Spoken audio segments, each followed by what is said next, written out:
I cannot be complacent just because we got this game. Again, katulad nga na sinabi ko kanina, we got this win, we got to get out of this victory out of our chest. But this is just the start of our journey. This is just the start ng journey ko sa Magnolia, so I cannot be complacent.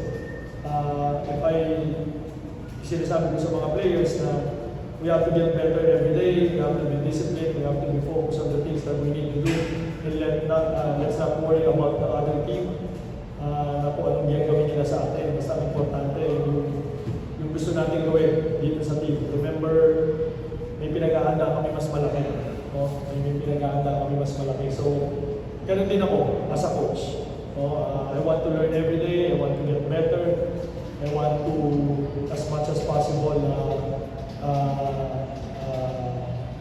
stay disciplined, na maturo ko o mapagawa ko sa lahat ng mga players ko, lahat ng mga gusto kong gawin para sa team. So, yun. I cannot be comfortable and I cannot, siguro matahinga lang ako bukas, saka sa Tuesday, yun yung break namin. But we have to prepare again for our back-to-back games next week.